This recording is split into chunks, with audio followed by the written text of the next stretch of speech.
The future of sex. Sex robots, virtual reality, ethics and morals, laws and legislation, and straight up wacky shit that ranges from laugh out loud to downright shift in your seat uncomfy. Climb into bed with us. We are about to present to you part one of our discussion about the future of sex.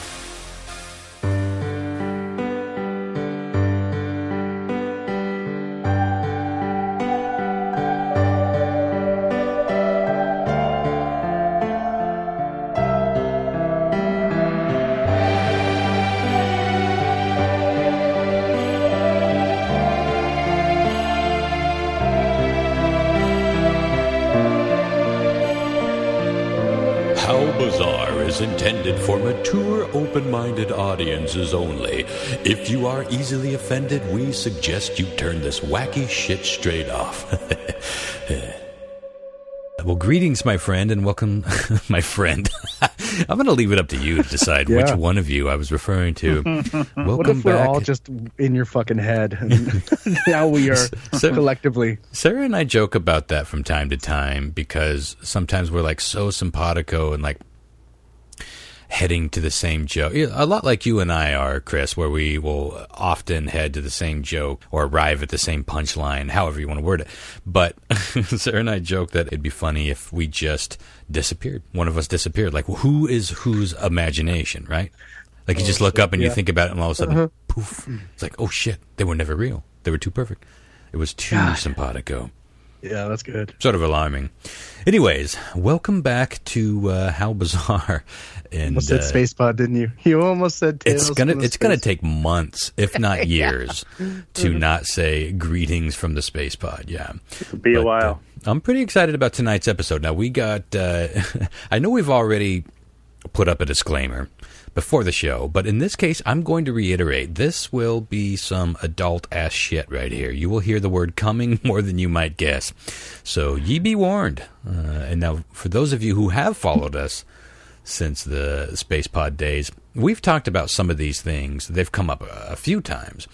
It's a never-ending source of fascination to me, and it's an ever-changing thing in terms of like the future of sex, whether we're talking about sex robots or technology with sex toys or pornography, virtual reality, all of these things we've talked about here and there, but it's ever-changing. Like every time, I feel like there are two things that we give a shit about in terms of technology, like really give a shit about. Porn. One of them is well, yeah, that's the big one. No. That's always been the biggest thing that we care about in terms of technology. How can we make it get us off? But the first thing that came to my mind was like, in terms of like, let's check in every now and again, see where we're at with things. The first thing that popped into my mind. Second thing that popped in my mind was the DARPA robots. Remember like 3 or 4 years ago, we first started getting wind of these DARPA robots and was like, oh, that dude just kicked that motherfucker over and it stood back up and it put himself in sort of like a stance, like it's ready to fight. Like it's ready to give that dude what for kicking him over. Even open up doors and shit. Yes. That's still my favorite video is that one. They just show the robots getting kicked around and around and around, and all of a sudden it's fucking Judgment Day, and the T-1000 foot stamps down. Whoever put that together is a fucking genius, and it was going to happen at some point. But whoever did that was the one that did it, and it is great. It's just like it is so close to reality too, the way we're heading with things, but. My point is we saw those early videos and we were like, holy shit. And then the next ones that came along, then they were like traversing those super complicated obstacle courses, right? And then more and more rugged terrain. And then they got faster and they're better at their balance. Like you could push that one over, but it didn't quite fall. It righted itself before it fell, like a fucking Matrix maneuver. It's like that's not natural. But what's the name of the company? Is it Boston something? Is it Boston Dynamics? Yeah. If you don't know what we're talking about, do yourself a favor and fuel up that nightmare fuel by doing a quick Google search for Boston Dynamics robots. It's fascinating. Oh, Yo-Yo propulsion systems. Yeah, but it's funny because we saw all this footage, and at some point, we stopped being quite so blown away. Now we're just like checking in on it, right? Like, how much more impressive could they get? Like, are they going to scale the side of a fucking skyscraper or jump to the moon? And yet they are getting better, but it's less impressive. I don't know.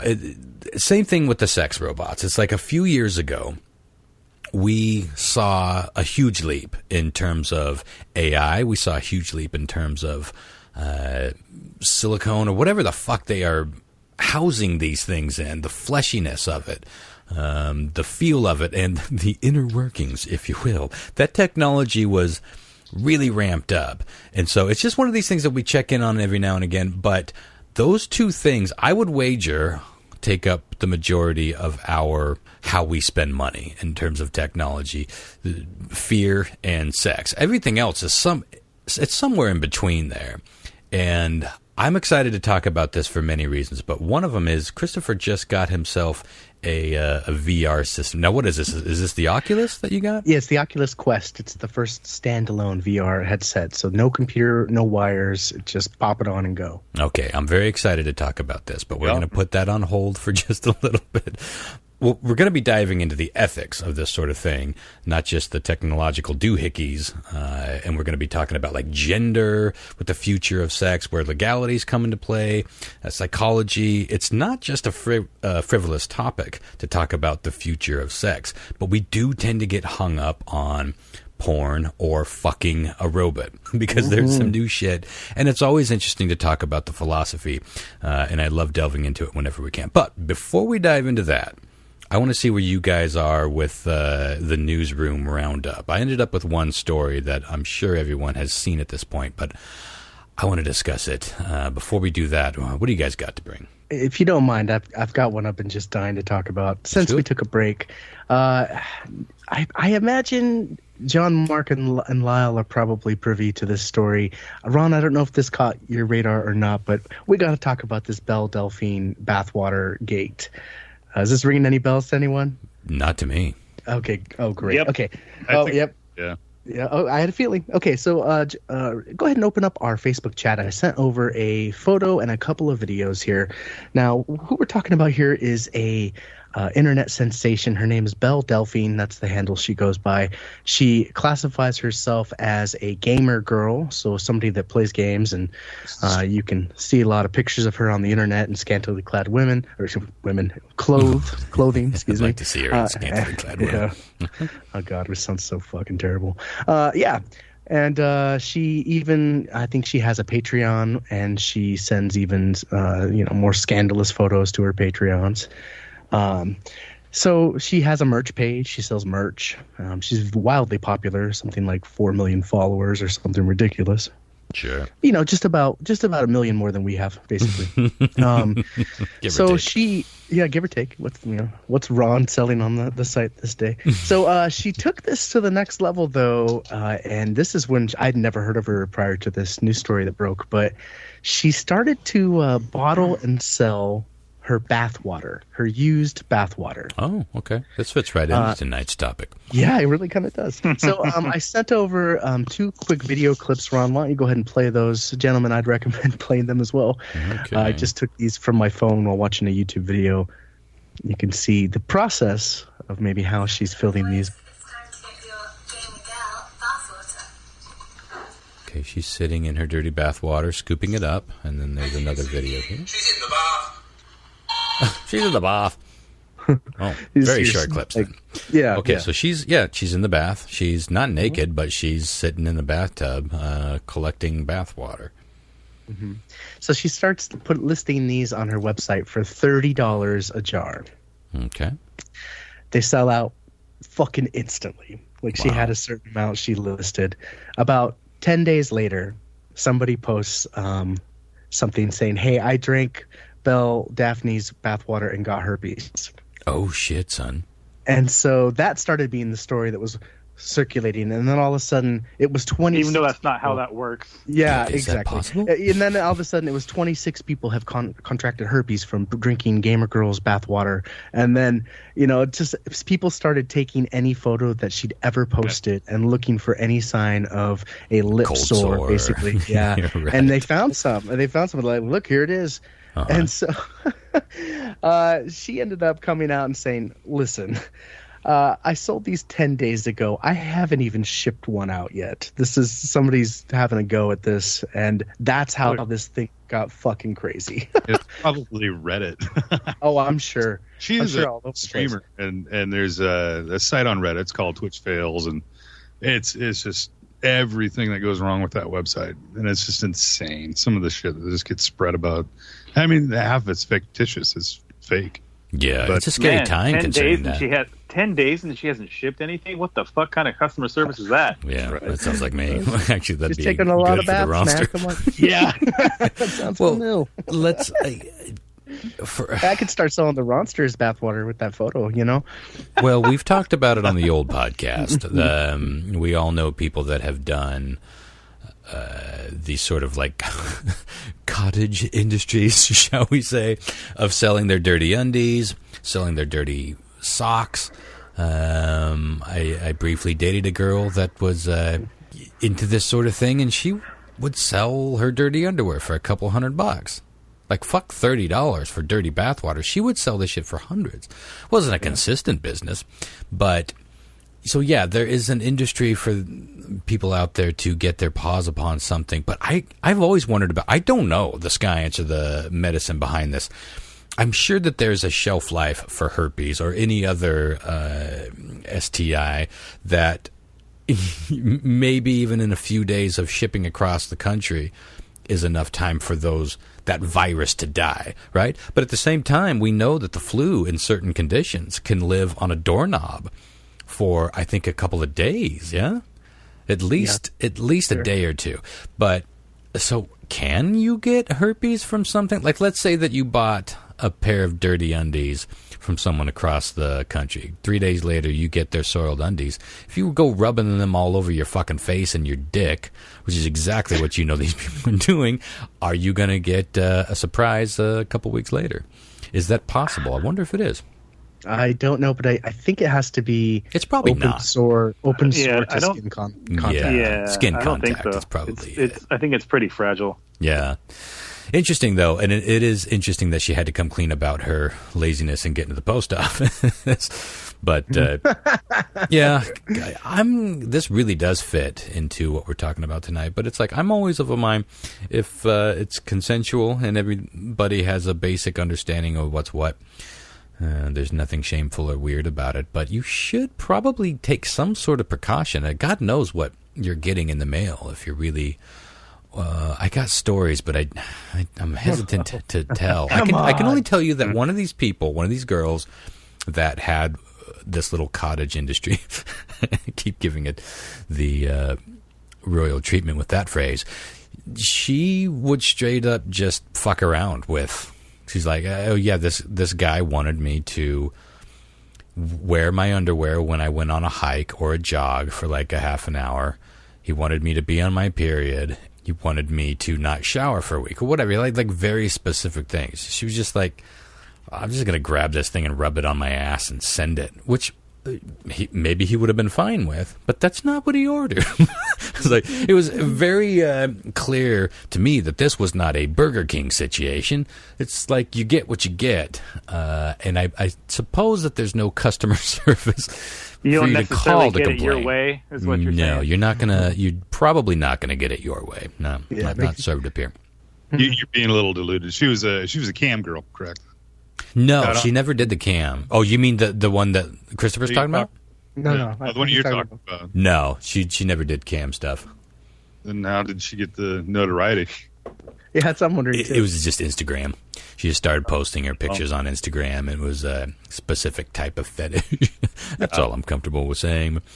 Shouldn't talk about the old ghosts without their permission. But old dirty. Yeah, I witnessed a lot of that tomfoolery. And sometimes, we'd be hanging out and watching TV or something, and she'd be, what was that genre of porn tomfoolery? Joy. J-O-I. What did that... Oh, jack off instructor. Jack off, yeah. She would do those sessions via text. It would just be like, I want you to grab your ball, whatever. You just make up shit, and I'd be in the room and like, why aren't you watching? She'd be like, oh, I'm getting some dude off, and I'd be like, oh, Huh, interesting. Far Sweet. out. I'm watching Jaws. Yeah. You're trying to get this girl. Yeah, how much do I got to pay to get you to put the fucking phone down for a little bit there? But no, it's an interesting virtual world. And again, that feeds into tonight's topic nicely. But interesting. Bathwater. You can buy anything now, right? You can buy anything. Uh-huh. Talking about gamer girls and stuff like this, the only thing I could imagine that this person who did this thing I'm about ready to tell you had to be a gamer. Just hands down had to be a gamer, and really into it. I'm going to send you guys the video.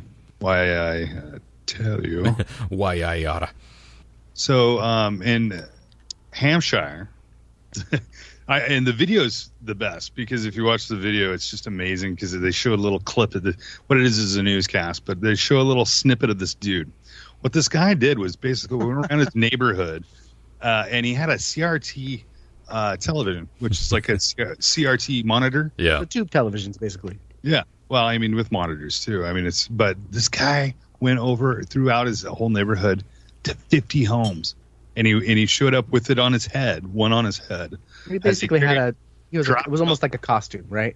Yeah. You'll see it. You'll see it in the video. Yeah, I've seen it. He walks up to the door and he would set it down and then take off. And he did it to 50 people in his 50 houses.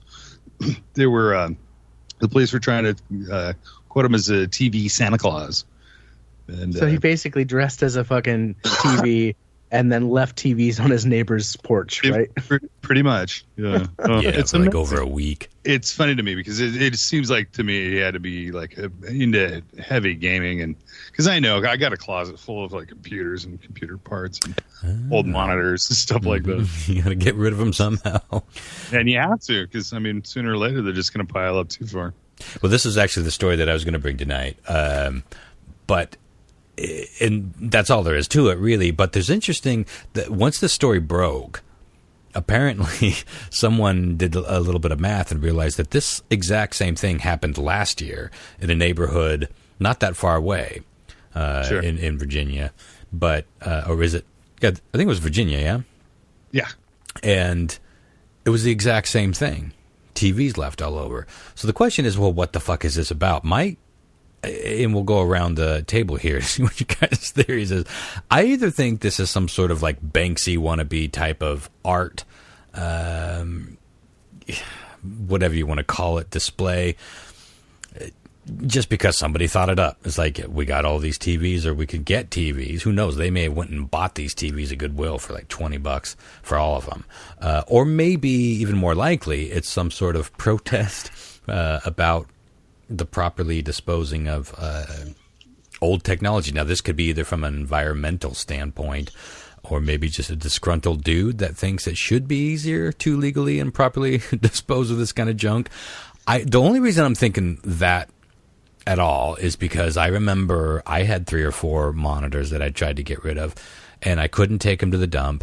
If you live within city limits, you can there's like 1 day a year you can drop off electronics. I don't know what they fucking do with them, but I can tell you that I've watched the garbage bin. We got a recycle bin and a garbage bin, and every Thursday I see the garbage truck come and pick them both up at the same time and dump them in the same fucking truck. Now, I'm guessing that there's not a human working inside that truck that's separating them as they fall in. This is just the bullshit industry that is waste management. And I'm guessing that all of those TVs and CRT monitors all end up in the same landfill. They're just charging you more for it. I would wager, because waste management is fucking bullshit. It's a completely it's a farce. It's a complete farce of an industry. Anyway, what are your guys' theories? And it could just be like the people that had these TVs set on their porch. Most of them were like, I feel like it's just a bunch of college kids fucking around. And that may be the most likely thing, but I don't know. I kind of hope that we never find out what the truth is or who's doing it. But what are your guys' thoughts on this? I think it's a dude who had a bunch of monitors and TVs that he didn't want to fucking pay $20 a pop to get rid of. Yeah. Because that's what it was. When the last CRT monitors that I had, I was trying to do the responsible thing and get rid of them, and not just leave them in an alley somewhere. Yep. Because that's the kind of guy I am. Mm-hmm. And I went to this place and they're like, oh, yeah, $20 a piece and we'll take them. I was like, what the fuck? You should pay me to be giving these to you, These are hot new tech. Yeah. And anyways, so it's like, yeah. And I'm sure that's just like you were saying, a fucking scam where it's like you pay them to take them and they just fucking toss them in the trash anyways. They're like, yep. Yeah. I think I know about the 20 seconds it took to come up with this idea. I'm going to reenact what I think happened, okay? Okay. I was just going to say, is there pot involved?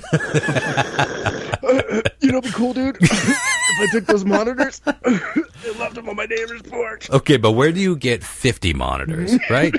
Like, I get that if you have 4 and you're like, I'm going to take the big one and put it on my head. I'm going to take the other 4 or the other 3 and leave it on the neighbors, especially ones that I know have cameras. And they're going to see me dressed in this hilarious costume, and it's going to go viral. That makes it a little tougher. I think it was somebody making some unfortunate future prognostications about what was going to be. Put all their money in CRT. Yeah. And I was like, yeah, I'll take that off your hands. Like, thinking that they might be able to do something with it eventually. It's like, no. Yeah. Captain Beta should have thought about that in the late 70s. And I think all of those... What would have been cool? Did it say anywhere if those TVs were actually plugged in or turned on or worked or anything? No, not they weren't necessarily turned on. They were just either left on porches. What would have been cool? What would have been even cooler is if they actually plugged them into like an outdoor outlet and had them like hooked up to like show the exact same thing on a loop or something. Yeah, exactly. Now there's a Banksy-esque art movement right there. Yeah. For sure. As it is, it's still one of my favorite stories that's come around lately because the footage of seeing this dude with the fucking TV head is like, that's like out of Pee-wee's Playhouse. It feels like something that we would have seen in the 80s, not just because of the antiquated technology, but it's just, I don't know, there's something very character-driven about it. And again, the thing that trips me up is how many TVs you get. It's like, are you really going to the Goodwill and buying all those? Or are you the manager of some old library? Or did you work in a school where they had like we've all seen these places, the bone rooms, if you will, the graveyards of former technology in one business IT or the manager other. at some community center or something. Yeah, that's not too far-fetched, right? You could easily come up with a couple dozen. Building or for like a corporation or something. It's like, yeah, we get all this shit, and like, they have those auctions you can go and like, oh, Boeing's selling all their old HPs, you know what I mean? You can get them for like $20 or whatever. Somebody might have done that and like gone to one of those like huge company auctions and just bought like a lot of like 50 TVs for $100, Yeah, I'm torn between the curiosity of wondering and the joy of the mystery with it all. Like, I think ultimately I don't want to know how and why and who concerning the story. Go ahead, Lau. The popular belief was it was actually a high school prank. Yeah. And if you think about it, with old tech and stuff like that, you're probably more likely to come across a room that's got a full warehouse of CRT monitors, and just mirroring whoever pranked the year before. So. Yeah, that's the thing. It happened a year before at the exact same time. So we'll see if we get another TV Man appearance in 2020, early August. Stay tuned for that. What else you guys got? We all caught up? That's all I had. Yeah. Well, I guess it's my turn. Oh, yeah. You are one of the guys. What else you guys got? I found this story. It's from a few months ago, but apparently the story is that in 2029, a giant-ass comet that they've named Apophis, the god of chaos, is supposed to come so close to Earth that it's going to parts of it will be at a lower elevation than some of our satellites. So it's going to be under so satellites. Most of the satellites they're talking about are at like 23,000 miles. This thing's supposed to come within 19,000 miles, so underneath the orbit of our satellites. Wow. So we're going to be able to see this fucker. Yeah. And so they're saying, oh, it's going to be a great opportunity to study the effects of comets that come so close to the Earth. The effect of ultimate annihilation. And then they're like, this the fact that it's getting so close it's probably going to affect its trajectory. So that's not going to change anything over the next How big is this thing? It's big enough to do some serious damage. I don't remember exactly how big it was, but it would not be good if it hit us. That's what. Sure. That's for sure. So we're all just going to watch this night? Like we're going to stay up and just watch it with our fingers crossed? Is that what we're doing? That's what they're saying. They're like, oh yeah, it's not going to hit us. It's just going to come within 19,000 miles underneath our satellite blanket. That's all. 19,000. We have satellites that are above 20,000 feet or 20,000 miles? 22,000 is what they say. Yeah. Are we talking? Wait, we're talking miles? Yeah, that's what it said. Yeah. Satellites that are up that fucking high. I had no idea. Or maybe I did and I forgot. Have you ever seen the dead satellite images? Oh, yeah. Dude, could you imagine if that fucking thing went through and just hit it like a ping pong ball, dude? Just tink, tink, tink, tink, and then just dove into the fucking Earth? Yeah, that's... It's sketchy as fuck. We're so, with technology, we are so frivolous, and we just want it now, and we want it faster and stronger, and all we think about is performance, convenience, and affordability. Like we want affordability last on the front end of technology anyway, and like creating it and getting it out there, but we want it now, and that's the most important thing. We don't stop to think about the what ifs, which again we're going to talk about. So it's funny how your stories are all funneling into where we're headed with this discussion. Was Lyle just saying open up? Are you wrestling a treat from your dog? What's going on here? Throw it up there. They make rockets. They throw them up. Yeah. Open up. What's in your mouth? Throw it up. Google it. Google like the dead fucking satellites that are in space, dude. It's like, it's bad. It's fucking bad, dude. Oh, I think there's thousands of them. But if you get, there are a few apps at this point, but there's like Skyview or whatever Space View app. We got to get that big net going. We do going to get that net. That was Christopher's idea. Well, at one point they were looking at a giant robot arm that would hold up a giant fucking net and catch some of these things. But the unpredictability of it is like that. There's no way on Earth that's ever going to be practical. But who knows? Maybe this is an Earth encompassing net that we will eventually come up with. They were always under the assumption that like if it failed, big deal, it'll come back. When it comes back to Earth, it'll burn up in the atmosphere and it won't be a problem. But it doesn't always. The matter is like a lot of it didn't come down. So it's all floating, all right up there. It's fascinating to look at those. I love that whole attitude of, it won't be a problem. It'll not in our lifetime. It is. I let the kids figure it out.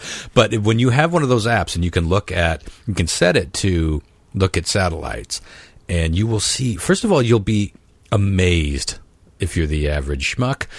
You will be amazed at how many fucking... I remember the first time I saw this, like, I had no idea that we had that much shit up there, working or otherwise. But a lot of it is long since dormant, but you can tap on it. You can tap on any object you see, and you'll see it. They'll make a little graphic of, that's the space station. It looks like the space station. Or that's a satellite or part of a rocket that we put up in the 60s. You can tap on it, and it'll give you the history of it. It's like that thing has been floating in space since 1968, and it's insane. Most of it is from like 70s and the 80s, but every day we're launching something up into space, and we're just hoping that it doesn't run into some of the other shit. And we're still hurling our bodies through this field, by the way, to get to outer space, get to the moon, get to other things, and we just sort of cross our fingers and hope. So I guess we're doing that in reverse with this incoming comet. So, or is it a meteor? What is it? It's not a comet. It's a meteor. It said it was a comet. It's a comet that's coming under the satellite. Yeah. Okay, well, we made it past 2012, but it doesn't look like we're going to make it past 2019. When's it supposed to be again? Maybe you said that. 2029, so about 2029, 10 years. Okay. Isn't it funny how relieving that is? Now, talk to us in 9 years, but... yeah, no telling what's going to happen in 10 years, right? Yeah, I may not even make it driving to work tomorrow. So down the road. But still, that'll be a fascinating night up on the roof. Now, at that point, we should be back on the moon if we're listening, or if we're believing everything we're being told from the powers that be. But Anywho, fascinating shit. What are they saying that the next moonshot's going to be? Well, I think SpaceX, is it? I think the next moon. Well, they're talking as early as next year, sending out the brand new rocket. NASA, right? Yeah, through the NASA version. God knows when one of these private companies are going to fly up to the moon. But the NASA flight, I believe, starts. I can't remember what the program's called, but it's going up next year to do a sort of reconnaissance thing. It's going to do what we did back in the 60s, which is we fly up and we do a flyby and we make sure we can get back, we can land. And so then it's not to land there initially, right? No, but I believe just in a couple of years we will be landing on the moon again. That's the plan. I bet Elon Musk gets there before NASA does. I wouldn't be surprised if some any rich entrepreneur or the SpaceX thing. Is that Elon Musk? Is he involved with SpaceX? Yep. Yeah, I would wager that is more likely because that's private and no one gives a shit. Everyone's like, good luck. But NASA, a government funded thing or a tax funded thing, people have much more restricted, right? With. It has to be. Well, we shall see. Exciting times. All the in the last couple decades, I think all the major innovations in space travel and stuff have been done by private companies. I mean, Jeff Bezos got his own thing going on too. Well, they're free to do what they want to do. But if that does happen, imagine. I mean, it would have been so much more perfect to do it this year because this was the 50th anniversary of the Apollo 11 landing. Just last month was the 50th anniversary. So it would have been really cool to been able to stay up on a warm summer's eve and watch TV as they landed, just like they did 50 years ago. But either way, whenever they do that, whenever that happens, good Lord, whatever I have scheduled, I am canceling it because my ass is going to be glued to that screen watching that shit unfold. That'll be interesting to see. You know it's going to go down at Radar Station anyways. I'll be live streaming it there. I'll have special cocktails to serve. Yeah. Anyway, for those of you who don't know, Radar Station is an art gallery, lounge, bar, and theater and performance venue that I own. And we'll talk about that more at some point in the future. Harem. Yeah, former harem. Anything else? A wretched hive of scum and villainy. Ooh, that's not a bad tagline. As they say. Anything else before we get on to my soup a day shower? King Gizzard and the Lizard Wizard is the best band in the whole world, and you should buy their new album and go see them in concert if you can. All right, let's get on to my soup to show. Yeah, Raja. I wish we could play that music, but we can't now because we're trying to be a legitimate podcast. Anywho, let's start this because there is a lot to get through here. Chapter 1, Devices and Technology. We will be talking about sex robots in a bit, but I want to start the conversation off with virtual reality because, as mentioned, one of us just got their filthy little paws on a VR device. And so be honest, Chris, and I know you will. Did you go straight to Pornhub with this, or was it a little bit of gaming, maybe a little bit to see how the TV works? Where'd you go with this the second you got your paws on it? I mean, don't get me wrong. It was first and foremost in my mind. Sure. I was like, "Ooh, can't wait to do this." But I had family around and whatnot when we busted it out. So play it cool. Yeah, play it cool. No big deal. Questions for you, like, is it the how's the graphics and whatnot?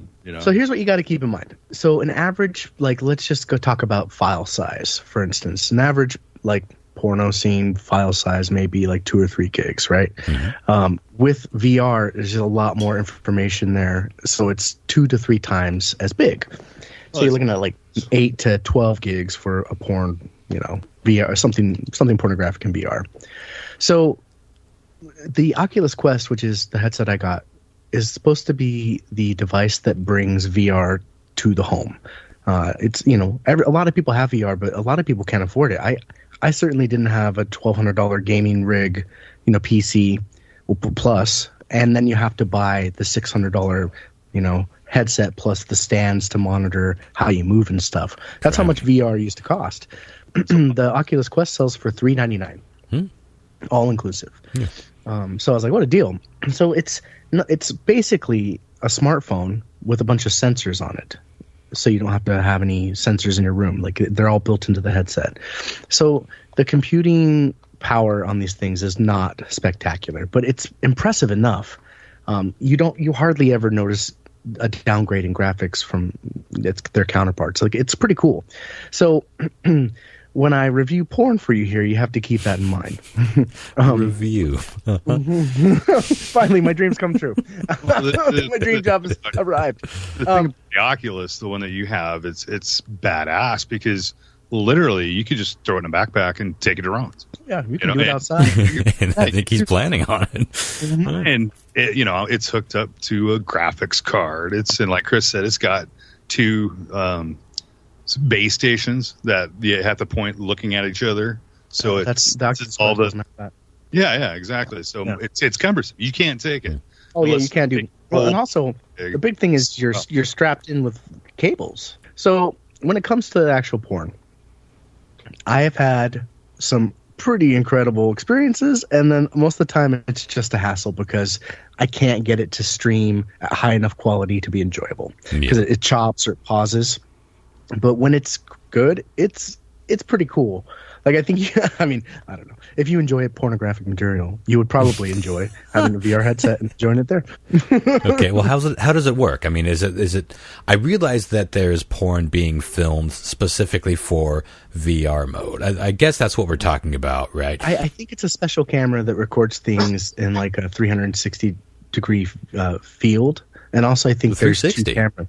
So you can literally walk around, like you could see someone fucking, and you could walk around and say, "There's the butt." 360. I meant more 180, but I have seen videos in 360. They have that technology, but most of the porn you're going to see is like a 180 field, so you can look to your left, look to your right, and everything in between. It's like a big C with maybe 30 cameras or so, back to back to back to back to back. Yeah, what it is basically 2 images, and they're just offset just enough. So when you put it on the goggles, you have 1 picture for your left eye, 1 picture for your right. You can literally pirate it. That's like old technology. That's but like the little stereographs that we used to have where you... No, but it's like 180 degrees. You've seen the 360 cams, right? Mm-hmm. Where you see them on your phone, where you can sit there and look at a picture and walk around in a circle and see the complete image. It's the same thing, but like in camera view, in your 1 for each eye, that's just a little offset enough to make it feel like you're real and you're there. The real magic trick here, Ron, is as you move your head, your vision actually moves. Like you look to the left, it's there. Yeah, so you're in the room with 2 people fucking. That's you have most of it's filmed POV. So like you are the dude. Okay. Like you look down and like, where did I get this incredible 6-pack and 12-inch dick? Sure. See, I would want the option like we have with your avatar for any given video game.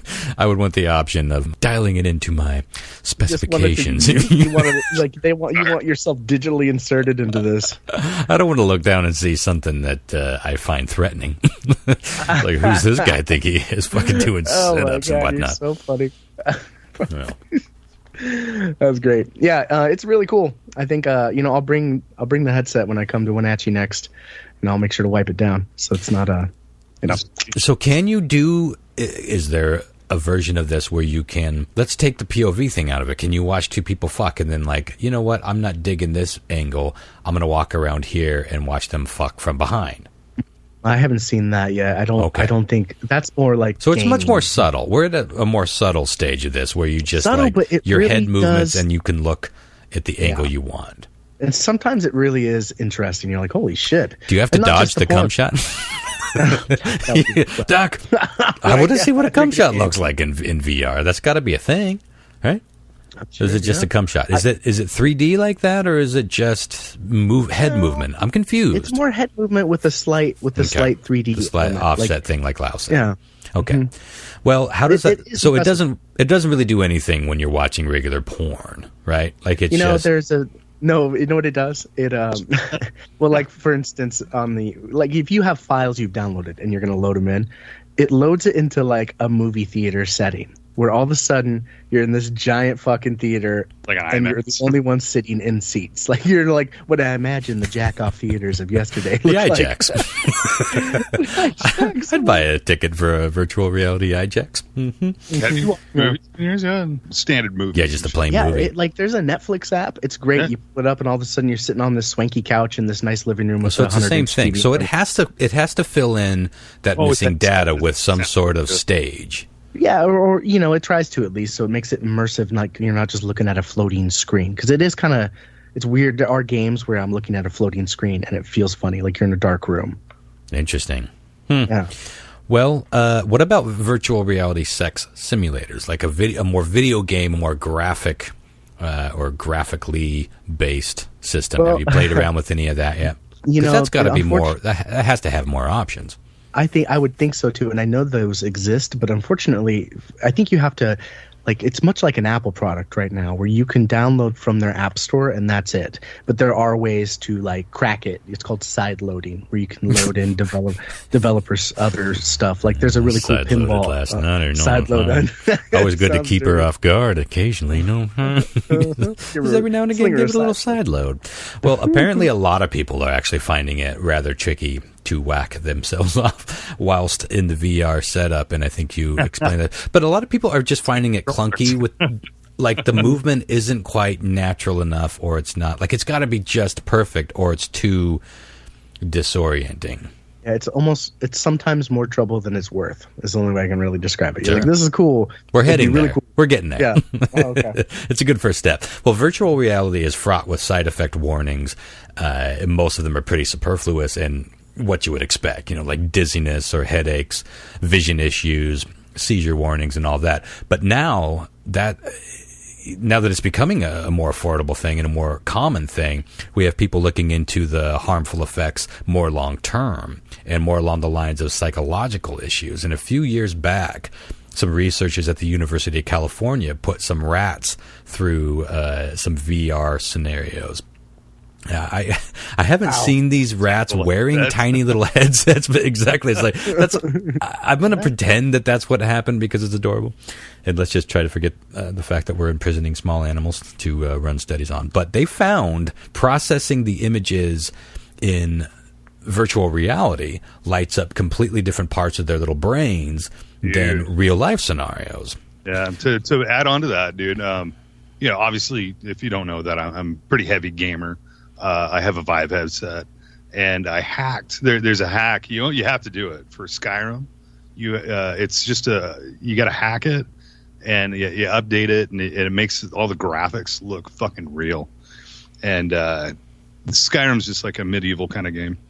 And I still do it. What I have to do when I play that, I have to be aimed where if I fall backwards, I'll fall backwards on my bed. Oh, because yeah, I have no doubt. As soon as you walk, you get goofy foot.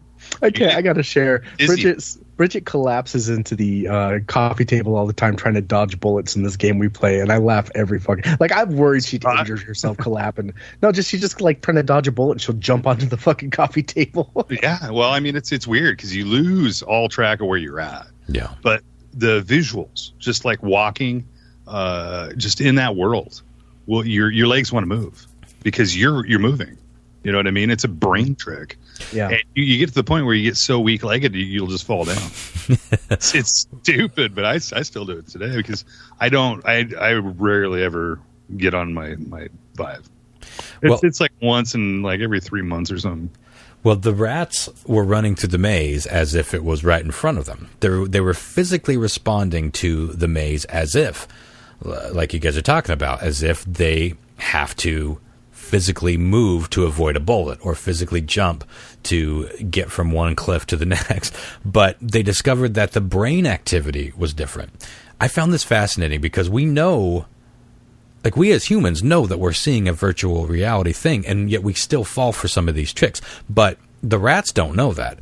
And yet their brains could spot the differences, and they reacted to those scenarios in different ways. And this led to both good scientific theories and bad in terms of our, I guess your prognosis. First, the good is that they noticed that the rats were learning the real-world mazes much, much quicker. In fact, they never really retained a proper map for the path of the virtual reality routes, even if it was a simpler maze. This has researchers thinking that there may be some interesting memory-related discoveries to be had using VR. They don't know what, but there's a link. There's a gap there that they think if they can find some of the links, it could help with, they're doing studies right now on patients with dementia or Alzheimer's and see if there's any breakthroughs.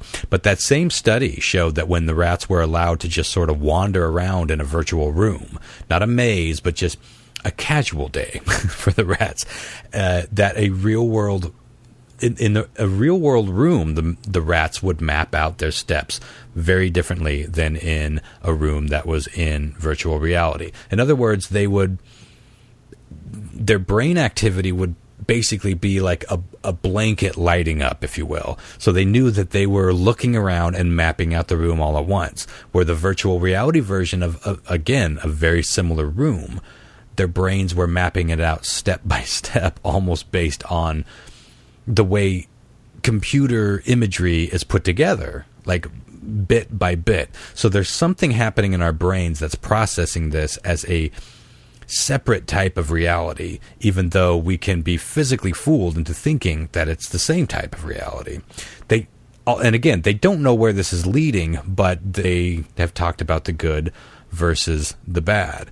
And this has, of course, led to some researchers thinking that, we're scrambling our brains with this because something is going to get burnt out or fried and there's going to be cross paths. Now, I can hear some of you sighing out there, and I'm sighing along with that to some degree because we've all grown up hearing things like TV is going to rot your brain if you sit too close. If you don't stop fucking the cat, you'll turn into a pig. I'm sure we've all been told those things, right? What? Right, guys?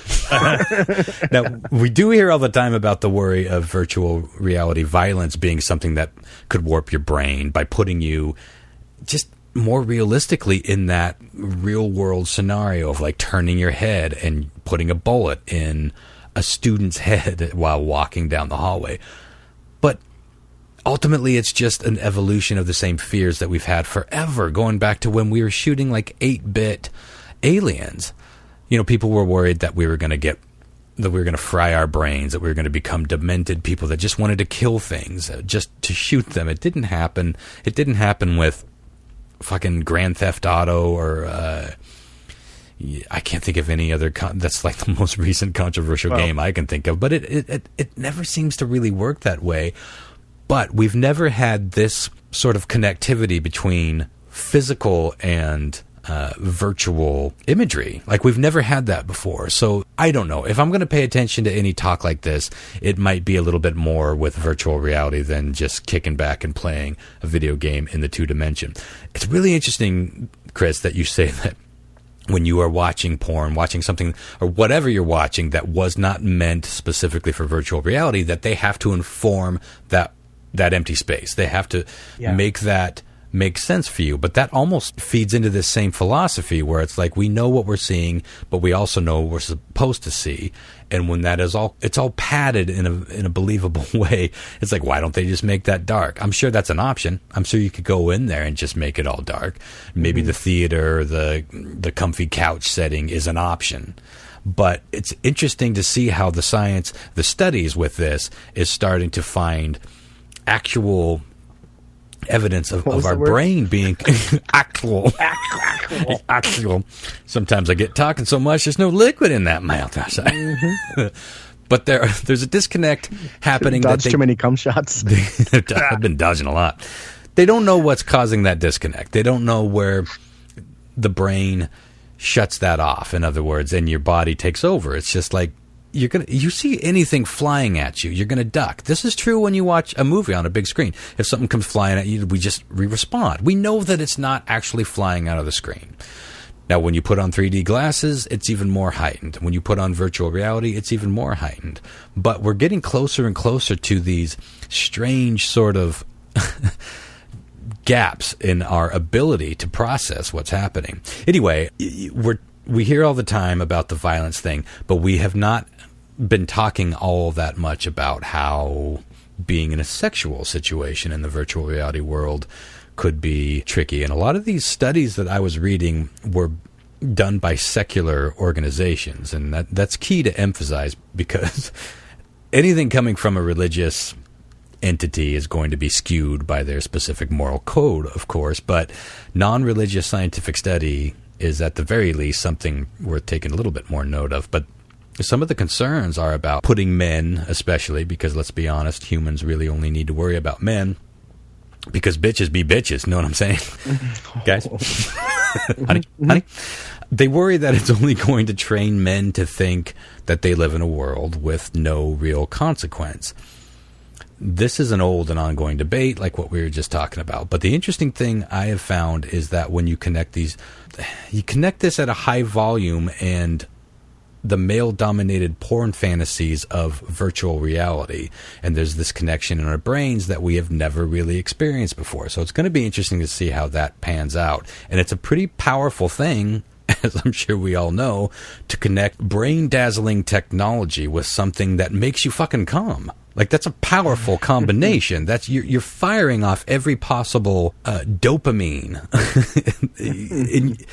Every ounce of it in your brain is being sort of pushed to the limits. Now, one extension of the virtual reality world is the remote stimulation phenomenon. And this is simply, you have a device, either a vibrating butt plug or a fleshlight type thing or something, a dildo or whatever, and your partner has a control that they can use to fire off their good feels at their whims.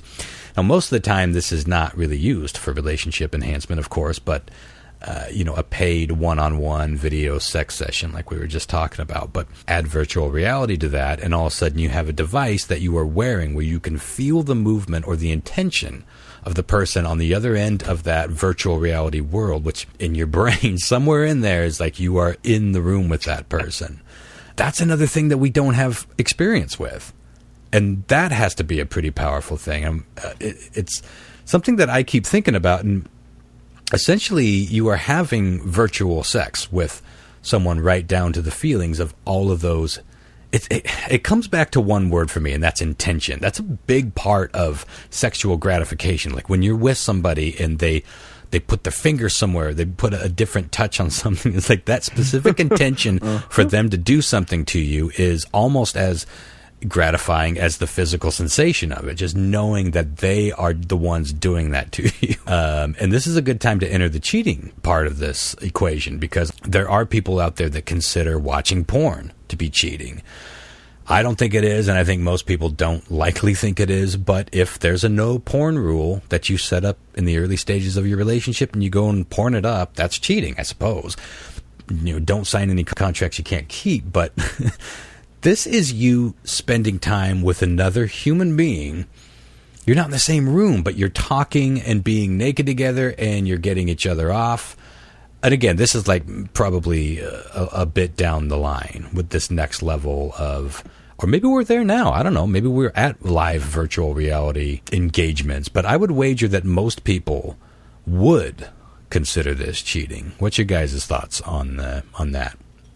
Again, if it's not something that you agreed to do, let's say that in your secret time, you're not just jacking off passively at porn, but you're spending time with some human being. You're both seeing each other in a virtual reality thing. You're touching devices that are having an effect on your body, and you're in that intimate moment talking in real time.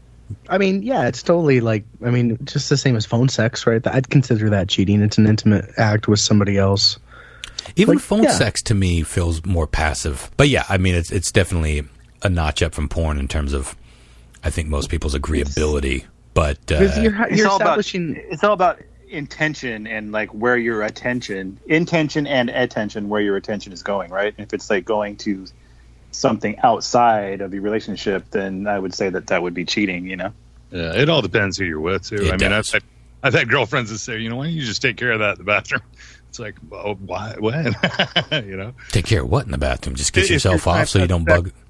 Yeah, rubbing your dick against my ass. That's a bad girlfriend.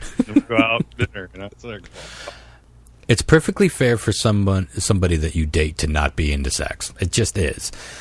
I don't know that it's perfectly fair for them to expect you to just not deal with it. And most people I know that were asexual or are asexual, they went through a phase where they just wanted, most of them I know, they gave their significant other permission to go be with other people because they understood that there are certain needs that they have that you don't. But yeah, ultimately this kind of discussion boils down to what you what you all agree upon, and that's never going to change. But I can see a lot of scenarios where this just sort of organically sneaks from watching porn passively into spending time with somebody, because all of a sudden it's just there. It's just another option on Pornhub. It's like to be with a girl. You're seeing that now.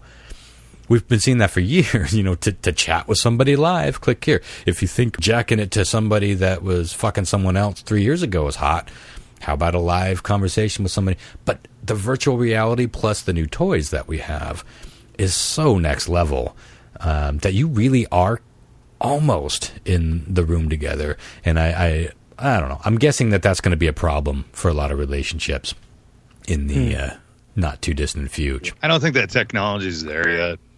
It possibly could be. I could see somebody making a site, that where you could just log on and be able to kind of like what is it, a Chatterbait or whatever, like where you could log on to a camera and then just hook up with somebody and then do that, with the technology that's there. Sure, but yeah, we're not even close to being there. The way the VR is set up and the internet in general. Yeah. Say it will be soon. I think it will be soon. Actually, I think that, like we always talk about, it's the sex-related stuff that really pushes the envelope with what we're capable of. And I don't know if we're going to wait a decade for that kind of tomfoolery. I think we've got top men working round the clock as we speak, trying to get their jollies off with anyone in the known universe. I mean, if you think about it, it's just the money alone. Yeah. I mean, that could be exponential, if you were the one to fucking figure it out and start it up. Jesus Christ, man. Yeah.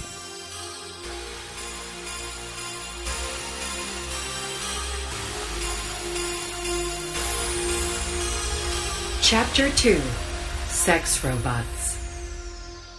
Of course, sex bots are getting more realistic all the time, and like your 3-year-old $5,000 TV that's now worth $500 brand new, so too will sex robots come down in price. And we are inching toward a world where sex robots will be in a lot of homes. Now, I don't think you're going to stumble onto many of them hanging out in the living room, but who knows how many are already in closets of people that we know, or under the bed, or somewhere in a non-disclosed location.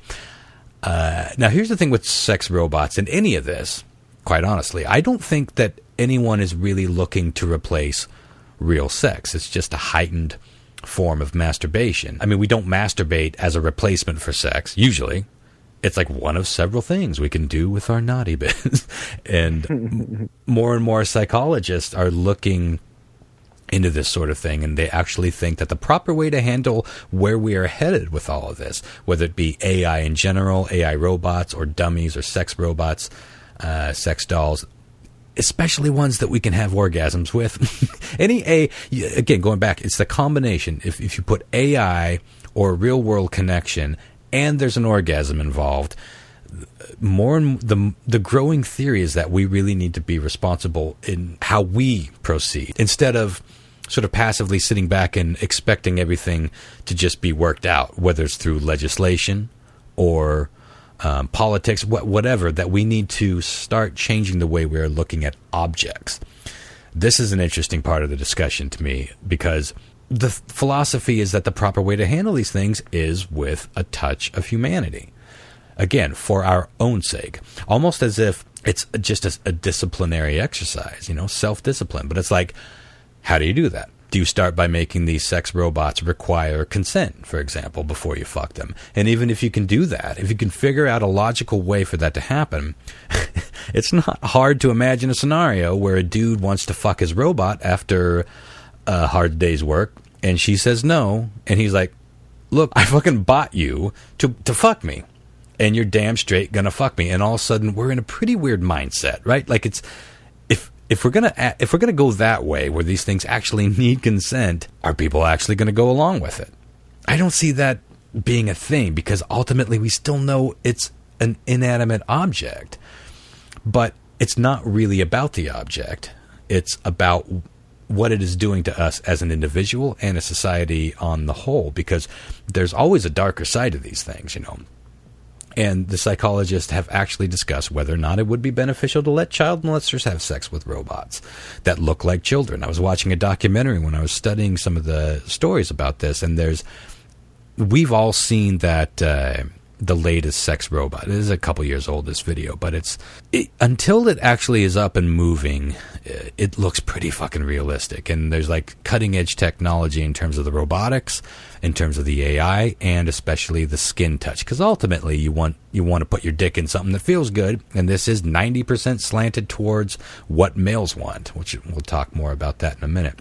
They have a model that is a child, and you could tell when they were being interviewed about it. They're like, yeah, well, we don't call it a child. We just sort of, I mean, it's clearly a prepubescent.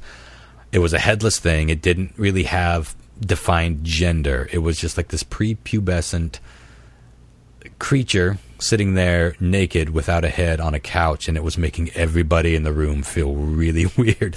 And even the creator was like, yeah, I don't know. Because of the controversy with this, we don't give it an age. We let the customer decide what age this sex robot is, and we don't sell it outside of Japan. That's all they said on it, and then they moved into the next room. So it's like, it seems that the overwhelming majority of people who look into these things are not on board with the idea of child molesters being rehabilitatable, if that's a word. So it's like, is this possibly a way to, I don't want to use the word, I guess I have to use the word therapeutically, blow off some of that steam? Or, like the detractors say, is this simply going to fuel the fire for their twisted fantasies? And I think... Yeah, ultimately, I think... I mean, think about it, though. Like, think about it from your perspective of, like, say you wanted to have sex with a sex robot, right?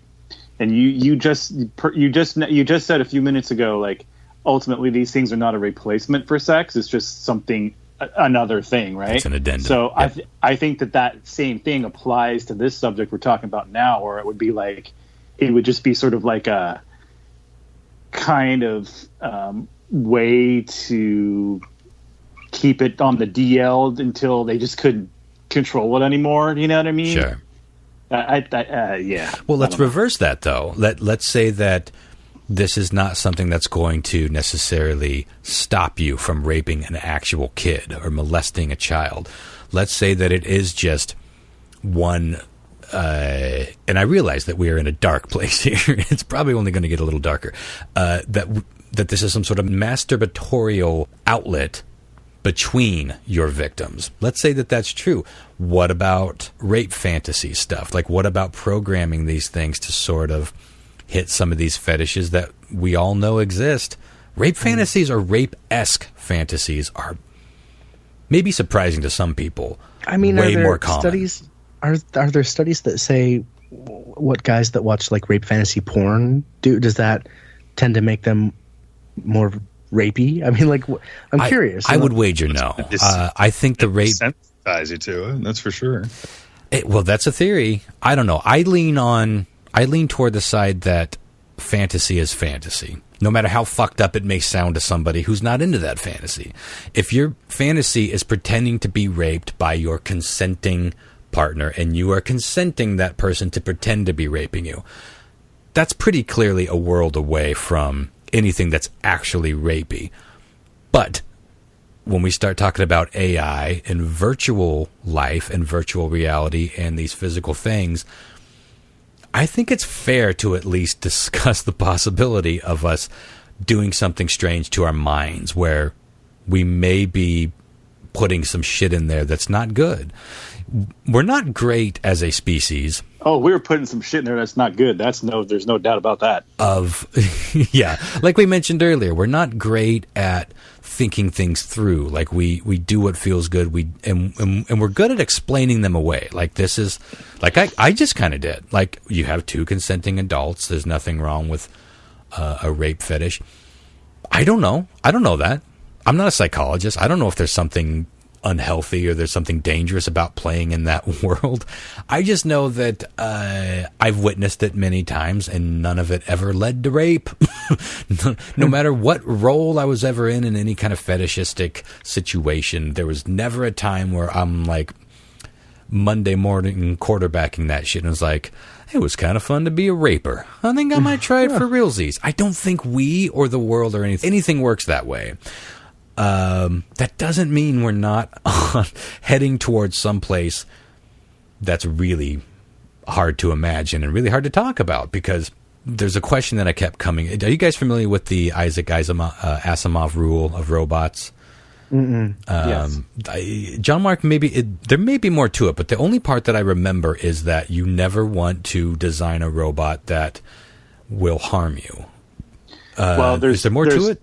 There's three rules of there's three rules of robotics. One, a robot can never harm a human being.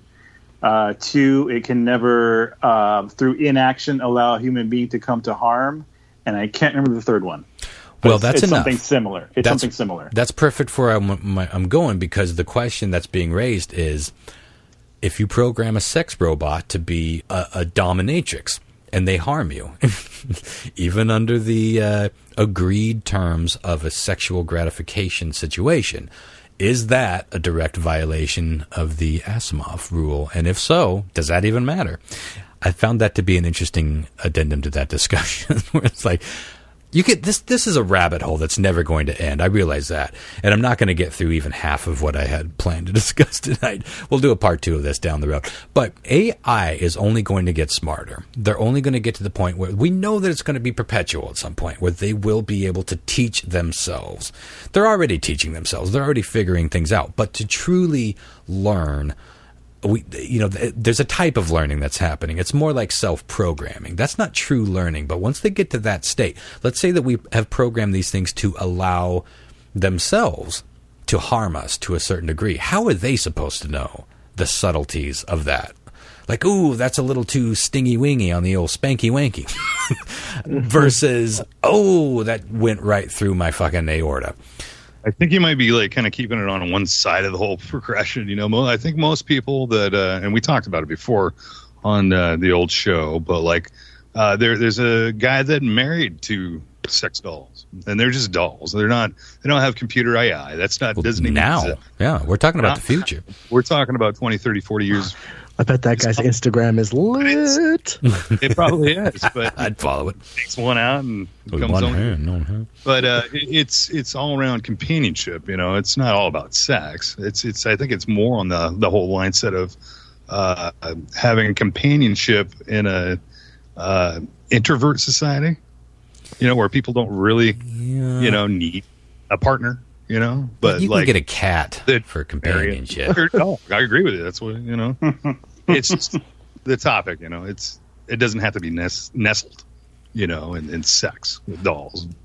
Yeah, but I would wager that the majority of the reason people would buy a $5,000 sex doll is to fuck it. Now, I realize that there are people like the guy you're talking about that.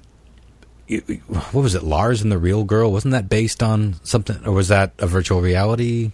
Or an AI? There's two movies that came out. That was a doll. It was about a doll. There's one that came out about a doll, and then one that came out about someone falling in love with, like Siri, basically. That was called Her. Her, yeah. They both came out around the same time, and which I thought was interesting, because that was when we were really starting to think about these things in terms of... Holly and I had a discussion about this once, where we, as guys, do tend to sexualize Siri. Where we'll give her the voice that we want. We'll ask her fucked up questions. And she was judging me for that. And then I was like, okay, but how do you have your Siri set up? And she was like, I'm paraphrasing completely. I can't remember what she said, but it's some version of, oh, my Siri is a Scottish man that rides a horse bareback. It was such a typical like female version of a douchey guy thing. And I was like, well, that's your version of that. Like that, we both sexualized or romanticized this non-existing thing. It's a fucking HAL 9000 voice in our communication devices, but we talk to it every day. we can start to have a relationship with it. If you really utilize what these things are capable of, the faux sort of AI in our phones, it's kind of alarming. You can't have a whole conversation with them. And again, it gets better with every generation. A new phone comes out every year, and we're like better off than we were. And Lyle, like you said, the sex dolls right now are fairly archaic compared to what we'll have in just a few years. But look at what we have now versus what we had. I keep thinking, like, for decades and decades, if you closed your eyes and you pictured a sex doll, it was the classic, like, inflatable blow-up doll from, like, Animal House for decades. And now, all of a sudden, we had something that was a little bit better, and then something that could talk to you, and something you could have. Now there's AI in it. So you can see how this is all set up for unraveling. And it's a really good Twilight Zone sort of scenario. But wrapping up the robots part, a lot of people have been talking about the hygienic issue with it, because we have these brothels in some countries where you can actually go in and fuck a sex robot, because most of us can't afford it. Well, they're sex dolls. They're not. Yeah. Well, some of them are robots. There's one, I believe it's in Netherlands. They are straight up AI. They will remember you when you come to visit them next time. They will remember your name. John. I remember exactly where you like this digit. Ooh. Would you like me to hold you while you cry again, Ron? Yes, I would. Would you like to call me Mother again? Oh, no, that's a separate show. Separate show. But so you can go into these places and you can fuck a doll, because it'd be much cheaper to rent one. There are places that are setting up where you can actually rent sex dolls too. You can take it home for the weekend, like we used to with Porky's 2. We used to rent Nintendo games. Well, now you can do that in some places with sex dolls. Can you imagine the late fees? Ooh. Oh, you don't want to get. Oh, you got to be on time, son. But you don't. You think it's bad being late with your gal pal? Rewind. Try being late with a robot. Let's say like some roommates, like 3 or 4 dudes living together. They all go in, no pun intended, on a sex robot, and so one of they have custody shares. You could see issues with hygienics, but Just walking into some dorm room or some college apartment, and there's a whiteboard on the wall. It's like, who has Lucy? it's like, fuck, it's Tuesday. I hate Tuesdays. Dry Tuesdays, we call them. That grosses people out, even though these things are designed to be fully hygienic. Like, they have removable parts that you can, in some cases, pop in your dishwasher. And I found that fear to be a funny one, because we all share, like, real vaginas, right? Like, most of us aren't having sex with virgins. God willing. And unlike the dolls and robots, you can't wash herpes off a real vagina. So, I don't know. The hygienic debate seems to go to the sex robot, or the sex doll in this case. But we did talk about this on the old show. We did a live show where several females in the audience objected to the notion of these brothels. They sort of objected to the notion of using sex dolls in general, because they thought it encouraged rape. And at first, I think I was taken aback by this, but when we asked them why, they said what more and more psychologists are saying, and that is that it trains men to look at women as objects whose consent is simply a non-issue. It also trains them to accept fucking someone, in quotations here, who's not responding. You know, someone that's unconscious and limp. And it got heavy. It was a heavy talk in the middle of our otherwise silly little live show. But well, it was the talk of desensitizing. You know, like, if you're just having sex with, an object like that, you're going to have it in your mindset that you might just go out, get drunk, and then pick up a girl and do the same thing. Mm-hmm. Absolutely. Well, you know what? Looking at I don't buy it, but I don't either, but all good. That's what the conversation was. I don't buy it 100%, but I think that what we are talking about so often, no matter what the topic is, we are really arguing about how a small fraction of society is going to handle things, whether that's gun rights, whether that's abortion, whether it's fucking sex dolls, how we respond to porn, how we respond to video games. I think that we tend to spin a lot of gears focusing on one small sort of fringe part of society that may be on some sort of fence, if you will. Like, they're not quite fucked in the head enough to go rape a kid, but maybe they're thinking about it. But if you're thinking about it, aren't you on that path? I can't imagine ever having these thoughts. I can't imagine. Now, I can't say I never imagined killing somebody, but it was all like stupid kill. It was like circumstantial bullshit, usually around some sort of jealousy with a girl or something. Like when I was younger, I can clearly remember picturing shooting people, but that was like some sort of mental exercise. Christopher F. Hart sent me another dick pic. I was like, that's it. I'm gonna sit back and picture shooting his fucking face. At the end of the night, I think the reality of it all is that there will be robots. They will do things. I'm sure they'll probably take half the fucking stupid jobs out of out of work. You'll walk into McDonald's and you'll just push a couple buttons and it'll just pop out of there. Oh, you mean like driving a truck? Mm-hmm, mm-hmm. Or like driving a truck, like the Tesla. They could just end up fucking making, trucks and then just have them, drive themselves. No. At the end of the day, you got to figure out what society's going to be comfortable with. And you never know. It could be end up just like the Jetsons. You might just have a dumbass big old metal thing, washing your dishes. Here comes Judy. Yeah, and it how society. Oh yeah, make that noise on my dick, Judy. It's going to spend money. You could have a bunch of sex robots, but I mean, I would think like robots that did shit in general would, it'd be futuristic, like basically Zumbas. Mm-hmm. That were robots. Zumbas. And clean your Latin shit. And maybe wash your fucking clothes, Mm-hmm. Versus, the sex bot. We've talked about we'll that. see. I hope to live. I hope to live long enough to see it. Yeah. Well, we all should. Because Good Lord, we're making some weird choices with our technology, man. Well, I'm going to call it a day there because I got quite a bit more to talk about, and I think we'll make this a two-parter. I want to get on to some weird quiz or weird trivia with Christopher F. Hart. Back to front, weird trivia with Christopher F. Hart. Y'all ready for this? Mm-hmm. Yeah. Just slightly better than last time. Yeah. And whoever's playing Pong back there, just go ahead and mute your mic so we don't hear your controls. I'm guessing that's all right. Yeah. John Mark, you won last time, so I'm going to make you go first this time, motherfucker. Oh, sweet. So the order will be John Mark, Ronster, and then Lyle. We have 4 questions. Let's see how you guys do here. Question 1. A group of mostly white dudes have been organizing a straight pride parade that's set to be held at the end of the month in Boston. Now, as you can imagine, many people are taking issue with this for a variety of reasons. At least 3 of the organizers of the event have claimed that they've even received suspicious packages containing this, all the same thing. Was it A? Hundreds of rainbow stickers. That would be pretty passive. This is the organizers of the hate parade that are receiving these. Yes, exactly. Okay. Yeah. Is it B? Pounds of glitter. That's less passive. As a performance venue operator, glitter is the worst. Is it C? Supplements one might buy at a gas station that are supposed to make your dong bigger. Oh, I love the message behind that. Or is it? Yeah. Here you go. Or is it D? Empty boxes with notes that simply read, "My gay ass farted in this box before I shipped it."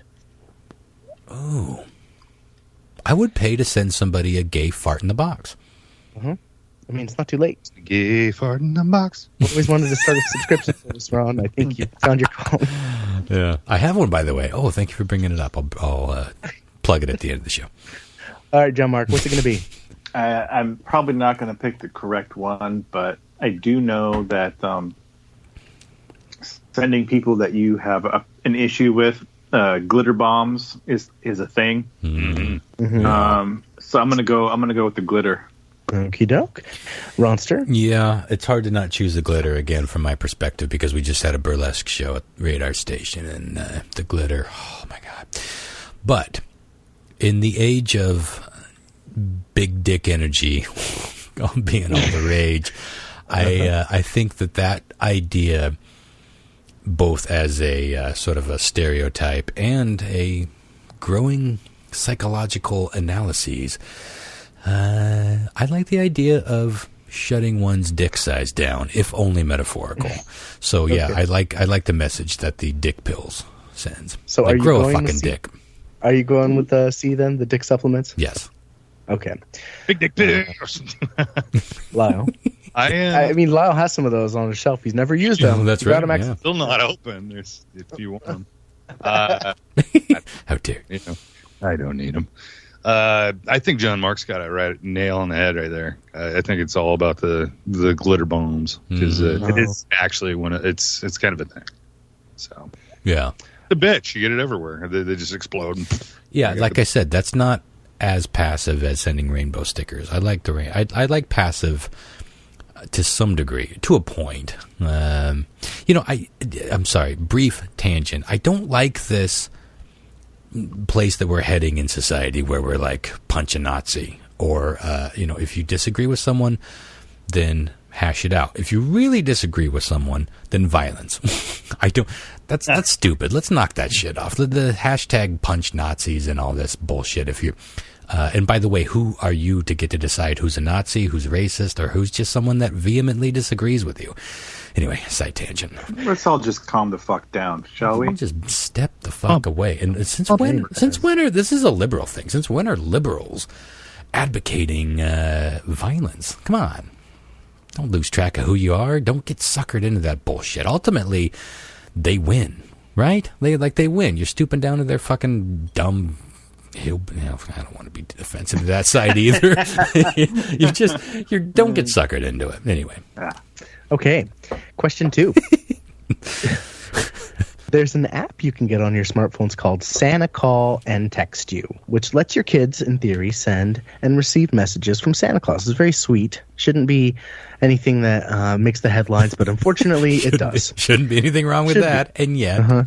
This seemingly adorable and harmless app made headlines when an 8-year-old girl used it to text hi to Santa and got this in response. No. Is it A, what are you wearing, little girl? Is it B, am I talking to a little ho ho ho? No matter where it goes, you're already going to hell for making up one of those. Is it C, hello, I'd sure like to bring you that present you asked for, but I'm going to need your mom's credit card information. Oh, that's damn clever. Or did he D, respond with a unsolicited dick pic? Oh, Jesus. Oh, Jesus. There's only one that's not cringeworthy. Well, in this age of capitalism, it's probably the credit card. Okay. But I like the ho ho It's ho. not bad. Who doesn't like Talking the... to a little ho ho ho. That's got to be some kind of green herring or something. But I'm gonna Yeah, go with well, that it's one. going to work for the Ronster because I'm Go with that going one. for it. You guys I have both to going go with that with. I know. I got a pretty good feeling it's the credit card one, but on sheer audacity and poetry, I suppose, I got to go with. Am I talking to a little ho ho ho? Yeah. Okay. Lyle. The technology and the way dating sites and stuff are, like your Tinders and your Snapchats. I think it's possible maybe whoever was working for the company might have grabbed the wrong phone on accident. Totally possible, sure. Probably sent their little dick pic. Well, we've all texted the wrong person the wrong thing, right? Well, Usually it's not a you big texted deal. us the wrong thing Sometimes before, it- Ron. Yeah. Yeah, I did. That was a bad night for all concerned. Oh, that was my favorite episode of the Ron. That's my favorite period of Ron, where he's got just so much happening that he'll start sending us fucked up texts that you meant to send to somebody else. And I'm like, oh, just let it go, baby. Okay. At dangerous times. Yeah. All right, this is a fun one. Question 3. As it turns out, the skin that makes up the majority of the flesh of our lips is also the exact same type of skin that can be found here on our bodies. Is it A, the webbing between our fingers and toes? Same skin as our lips. Oh, I'm feeling it as we speak. I had a feeling you might do all of these. And I do. It's going to get interesting. Is it B, the loose skin you can pinch that covers your elbows? Oh, yeah. I've heard that that's similar to nipple skin, which I don't necessarily buy. Is it C, the skin that surrounds a scrotum? Scrotum? Let's see what that word sounds. The scrotum. Uh-huh. That sounds like a monster from a B movie. Release the scrotum. Ladies and gentlemen, this new story's just clashed in. Lips are the same as a ball sack. Okay. Or is it D? It's the exact same skin that makes up our buttholes. That makes up our butthole. It's only a question of which one of these I'm going to choose for the stinger for the show. All right. John Mark, start us off, buddy. I'm going with D, baby. Butthole all the way. Butthole, straight for the brown herring. Okay, remind me A. I got them all, but A. The webbing between our fingers Webbing, and toes. right. I feel like a story that you would have... A skin-related story... Oh, fuck it. I'm going to go with the brown herring. I'm going D as well. Oh, Old D. Yeah. Okay. Lip to butthole. Well, ass to mouth. That's the ultimate ass to mouth, right? Oh, yeah, indeed. Sorry, I'm going to go with the ball sack. Teacher. You mean the scrotum? I have scro heartburn. Do you have any scrotums? Tom. It's just a guy. I don't know. Scrotum.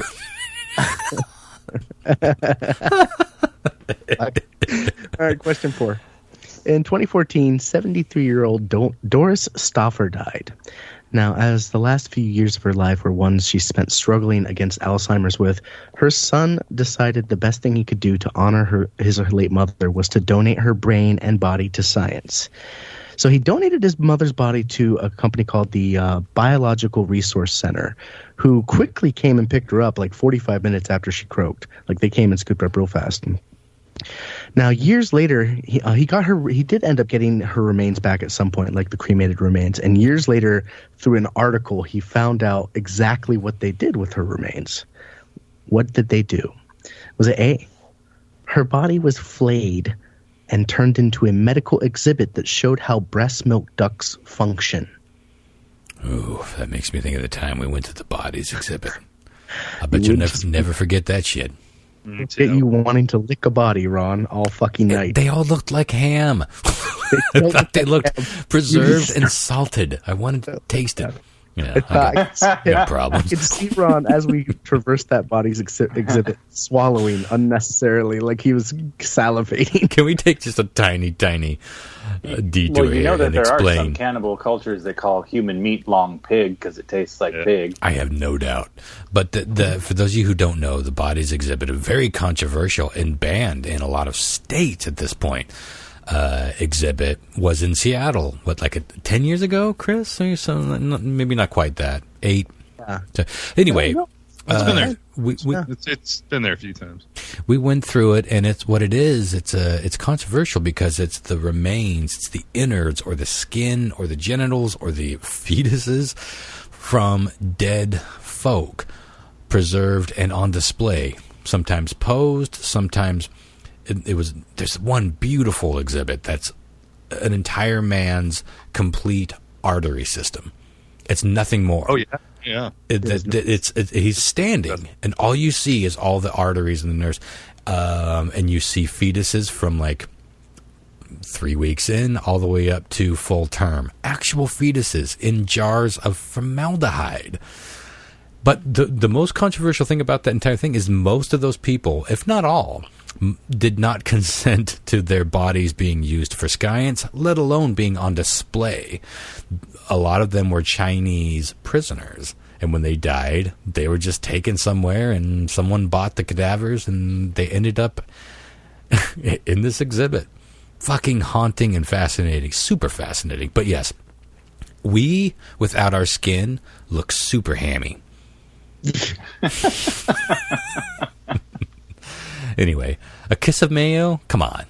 Oh my God! Stop it! You need help, sir. Where did we lose some people with this episode?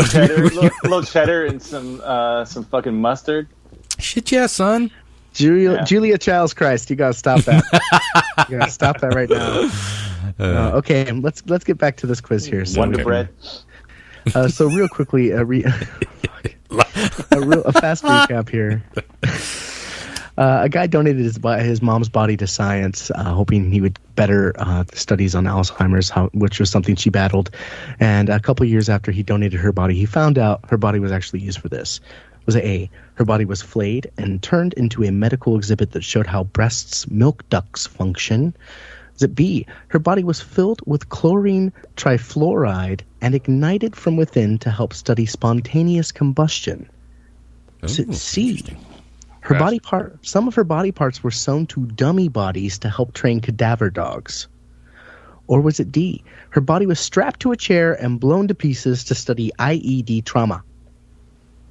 Wow. Not exactly what he had in mind, I would imagine, any of these. Nay at all. John Mark.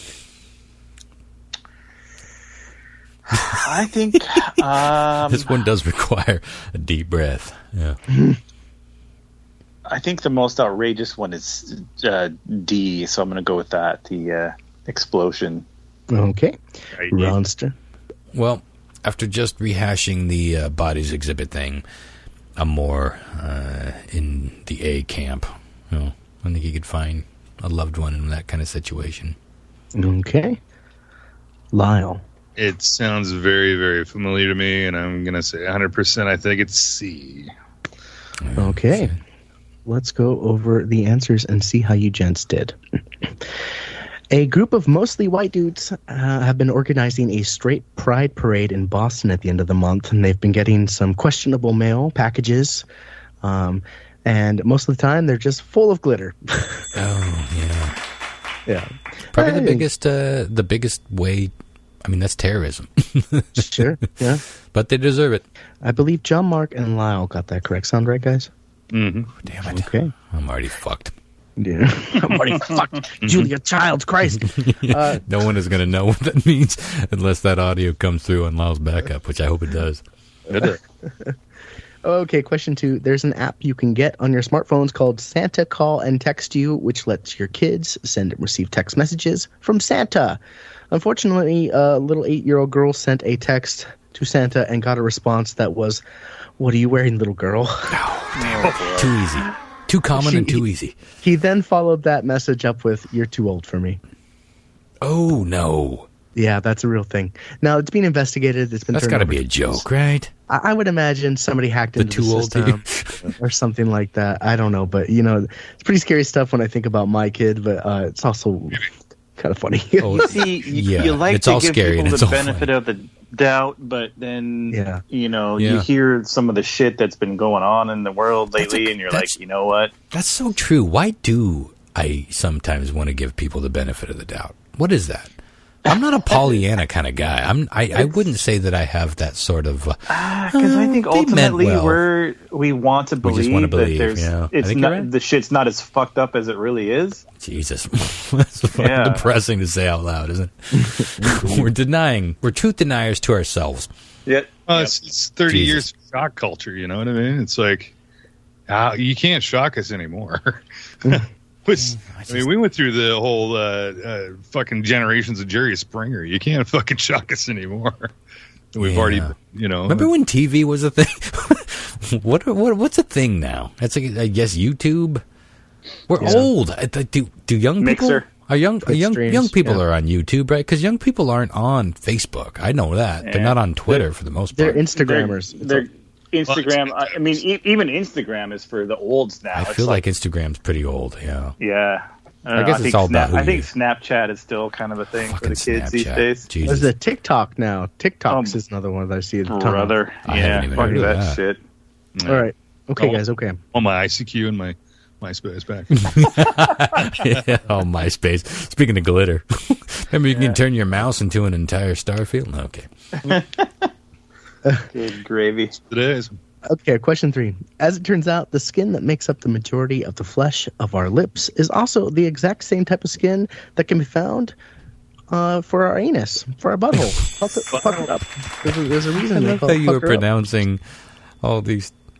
Well, that makes Sensitive sense because terms. it's two opposite ends of the same Of tube. one tube, yeah.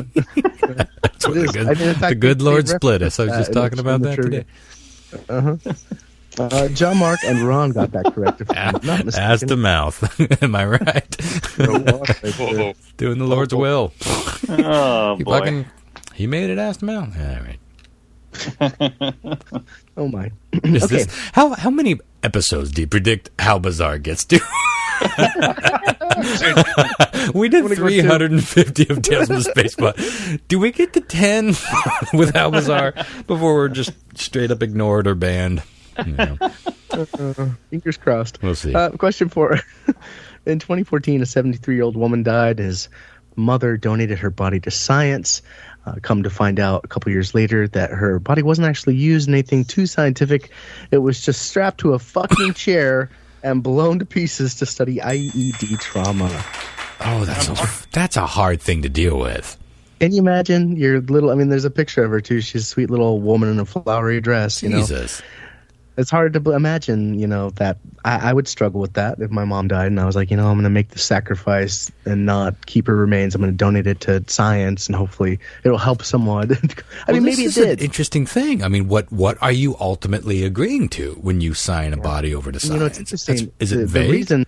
The reason he may have some legal course of action here is they actually ask you on the forums, do you mind if we use this cadaver for, you know, explosions? Explosions? Like, well, I'm Can already we blow it up? Good they Lord. use those words on it. They spell it out Well, that's really fair clearly. enough. Yeah, if they're and asking. he checked all the boxes. No, thank you. No, no, no. And she still ended up there, which makes you wonder. Now, here's something. Jesus interesting. Christ. Okay, seriously. I'm sorry, Chris. Yeah. But imagine sitting there. Obviously, your loved one just died because for that body to be useful for anything scientific, it's recent. Imagine dealing with that and then going through that checklist. Like, can we use your grandmother for explosions? That's an option? What a mind fuck. I imagine they word it a bit more eloquently, but yeah, They got to I mean, make like, it clear that they're going to explode her, right? Yeah, I mean, dismemberment, all that jazz. Yeah. Here's something interesting. The company that sold his mother sold her to a military contractor to conduct these tests. How much do you think they paid for her body? 1,000. $5,893. So they're also making a profit off of her. Sure. Though they did come and collect the body and probably store it and whatnot and transport. So who knows how much? But man, Still, yeah, it still doesn't feel right, does it? nothing about that is good. No, that's a weird story. Anyways, man. so John Mark is going to take this again. Yeah. 2 weeks in Here a we row. go. Yeah, He's the break did streaking. nothing. Yeah, he just made him stronger. Like Lyle will I- win next week, and then maybe I'll sneak one in there, and then I'll go back and forth between Lyle and You John know, I Mark, as feel it always like- has. I considered making a rule where the person that won has to go last, and everybody that picks an option, that option will be off the table. So by the time it gets to them, only the unpopular answers are left. Let's try that as an option at some Okay. point and see how it Yeah. goes. If I'll tell you what, if John Mark wins 3 in a row, I'm going to do that once to try to level Yeah. the playing field. Yeah, I'd like elements of that, and I don't like elements of that. Like, I want us to be able to guess what... I want us all to be able to play the game, but maybe it's a more interesting game. Good Lord, we've done this hundreds of times at this point. Yeah. Or 2, as far as some of our listeners. I mean, Well, here's the thing that I want to bring back. I want to bring back sending out prizes to some of our listeners. I want to draw one name per week.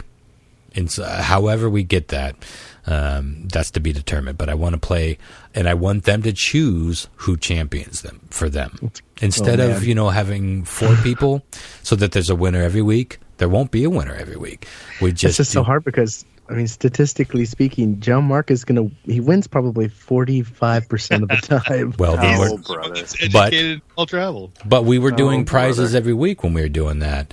At least this way, there will be some weeks off Sure. when the roster occasionally wins. Anyway, that we'll makes talk sense. about it. But I like that a ton. I like the idea a lot. yeah, I want to get the audience more involved with weird trivia because that was always fun. It's Yeah. also fun to have guests on to play along with us. And we will be getting guests on. You know, we've had some celebrity guests on Tales from the Space Pod and experts, you know, paranormal researchers, what have you, actors. But I do want to set the precedent early on with this version of the show to bring just average people like us on the show to just hang out with us during weird news or weird trivia and just play along and see where it goes. Congrats, John Mark. Apparently, if you do get drawn in the not too distant future, you will want to choose John Mark to champion, but you never know. I do tend to win when it's for my own glory, so just keep that in mind. We'll just if you pick Ron, we'll say you're playing for you, Ron. The prize goes to me. Yeah. Well, let's see. Tune in next week. We are going to be talking about 9/11. Finally. Yeah, it's such a crazy story. It seems like it's been. It is a crazy story. I mean, you got these planes, right? And then you got these buildings. Oh, well, we'll save it for next week. All right. Don't spoil it. Good night, guys. See you soon. Night, guys. Good night. Bye. Bye.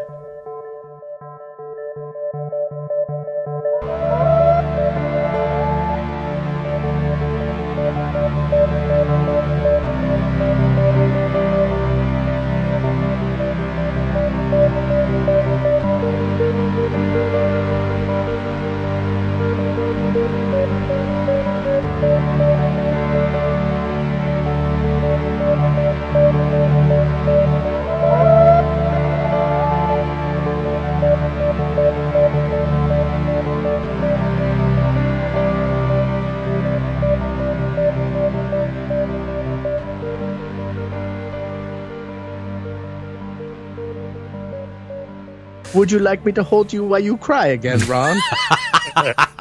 Yes, I would.